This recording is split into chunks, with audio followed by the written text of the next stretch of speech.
Hey everybody, good afternoon. How's it going? I planned to get this video up a little earlier and possibly even make another video today, but had a little bit of a crisis at home, had some stuff to take care of, and I just wasn't feeling it. But I want to get Snap Count Monday out on Monday. So we're going to go ahead and grind through this. I've got the Snap Count data from the most recent game, and you guys can digest this for the rest of the night. Not sure if I'm going to stream tonight or not. We will see, but I wanted to get this out at least. So, Snap Count Monday, you guys know the drill. First of all, and this is kind of interesting. Now, as interesting as you can be at this point, I guess, the Seahawks set a season high in offensive snaps on Sunday. They had 72. 72 offensive snaps, and that's a recipe for scoring 51 points, clearly. As for who got those snaps, well, let's take a look, starting with the running backs. Carson's out for the year. Penny got most of the offensive snaps with 46, so he played a lot, and he played very well. And I know that there are some people who are saying things like, oh, it's just the Lions, or it's just the Bears, or it's just the Texans when it comes to Penny's recent performances, but I think if you watch him play, you will see a guy who looks like he at the very least belongs in the NFL. So you can look at some advanced metrics as well, like Next Gen Stats has a stat called rushing yards above expected based off of the position of the defense and when he broke tackles and things like that. And Penny's also got a lot of rushing yards above expected over the last 4 games. So he is clearly doing something right, and if we bring him back next year, then I'm excited to see where that can go. But yeah, 46 snaps. Unfortunately, the only other running back who got significant carries or action at all was Travis Homer, who played 24 snaps. Now, Homer, he has his place in the league, and I actually think he's playing pretty well this year. But I wanted to see some more DJ Dallas. I think he might have gotten hurt on the opening kickoff, but he did play after that, so it wasn't that bad. And he only got 2 snaps, and I think he got 1 carry for 1 yard, so didn't really get to see anything there.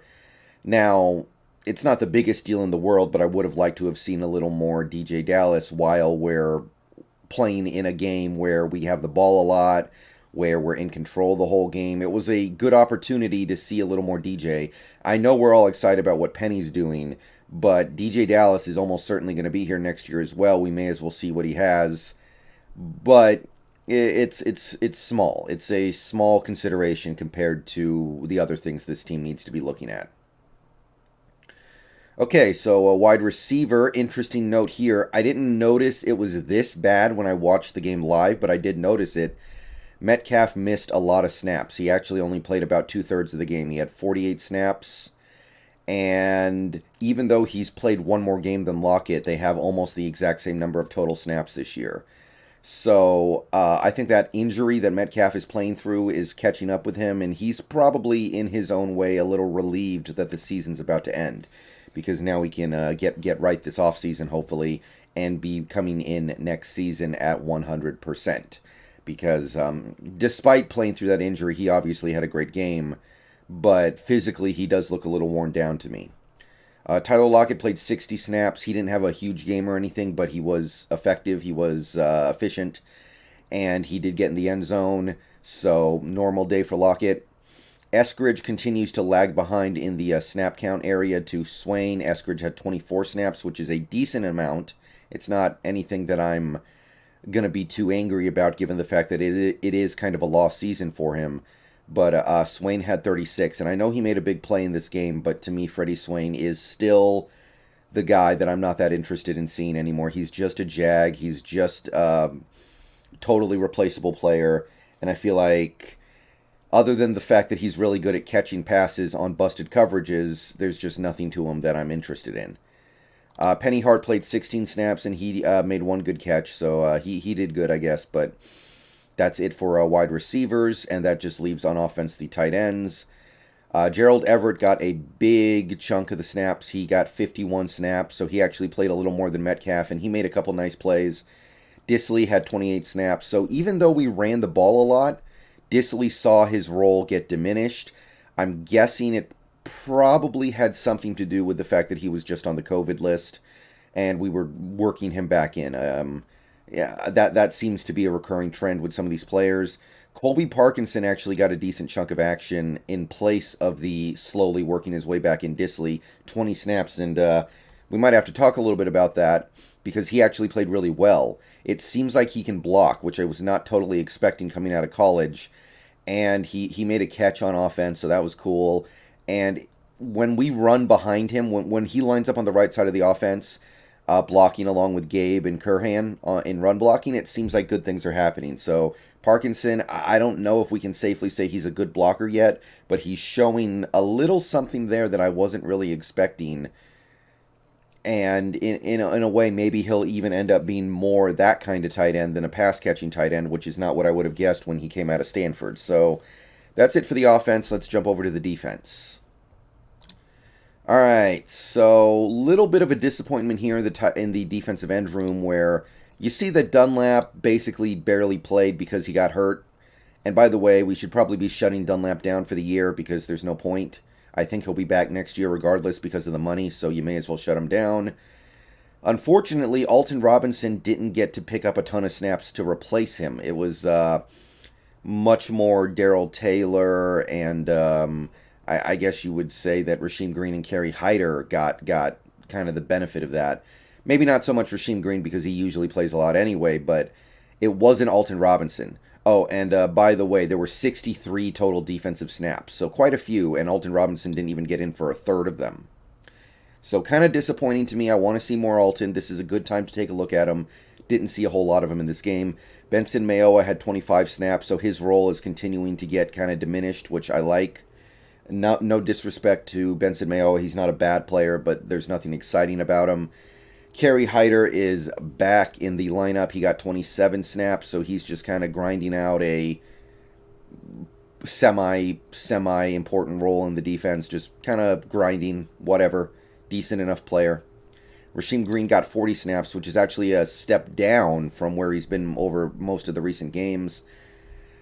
So I think that's probably good. Not that I want Rasheem Green back the next season anyway, especially if he's going to ask for a decent chunk of money. But if we are thinking about bringing him back, I think wearing him down at the end of the season in these meaningless games is probably not the best idea. So that's the defensive end splits. Let's go to defensive tackle. Poona Ford played 36 snaps, so pretty balanced here. Al Woods played 28 snaps. L.J. Collier played 23. Monet played 23 as well. So no defensive tackle played more than 36 snaps. I know Rasheem Green slides inside sometimes, so that's part of the reason why they're able to do this. But this is obviously a pretty good spread, especially given how many defensive snaps we played. By the way, in case you guys were wondering, we're at close to 1,200. And if we play 60 defensive snaps next week, that gets us to 1,250.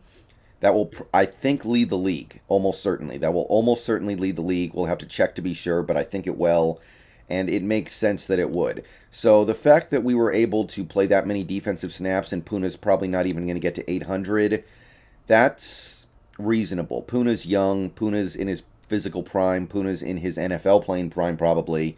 He should be able to handle a big chunk of snaps. Al Woods, at his age, playing this many snaps, he's going to get around 650 on the year, it looks like. Not my favorite, but it's not bad. So there was a pretty decent defensive line rotation this year. It just wasn't nearly as good as I wanted. Linebacker, we're going to have to... it finally came to an end. And look, I wanted it to come to an end, but I didn't want it to come to an end like this. Bobby Wagner played one snap and then got out of there and didn't come back. And I will make a video about this later. I couldn't do it today because of the crisis I had here, but Wagner's done for the year, and he may have played his final snap as a Seahawk. We'll see, but I think the odds of him coming back next year just went through the floor with that injury. I know it's not a huge injury, but either way, before we get into that discussion, seeing him end his Seahawks career on a note like that, it sucks. Now, granted, Bobby has nothing left to prove. He's a Super Bowl champion. He's a many time All-Pro, many time Pro Bowler. Has a lot of franchise records, etc., etc. But it sucked to see him play one snap, get hurt, and then go to the locker room. Jordan Brooks played the whole game, all 63 snaps, so he's over 1,000 snaps on the year now, and he played another good game. Darrell Taylor got up close to 40 snaps, 37, and he made some splash plays, so rookie year, basically, 500 snaps plus whatever he gets next week. Seems pretty reasonable to me. I don't mind the way we've used him. I would have maybe played him a little bit more, but I get it. And Cody Barton was the main recipient of the snaps that Wagner was not able to play, 62, so all but one. And as I detailed in my video this morning, Barton played pretty good. So Barton, I don't know if he factors into the future at all, but for the moment, there's some reason to be a little optimistic there. So he's earned an opportunity to get some playing time next week, and we'll see what's up, because Wagner has been announced out for the Cardinals game. Okay, finally, cornerback. DJ Reed played the whole game, and he played good. Ryan Neal played the whole game, but he played safety. So at this point, we probably shouldn't even have him here because he's only playing safety. Ugo Amadi played 42 snaps as the nickel corner and finally got an interception, although he didn't have a great game overall. He had another third down holding penalty, so he played about 2/3 of the game, and I guess he did okay. The interesting thing to come out of this game, though, was John Reed played 38 snaps. He played good, and then he got hurt.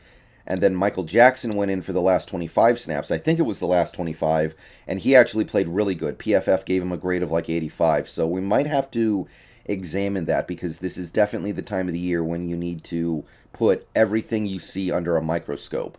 And if Michael Jackson gave us 25 good snaps in that game, maybe it's worth evaluating. That's it for Snap Count Monday. Let me know what you guys think. I will be getting out of here. Peace out. Go Hawks.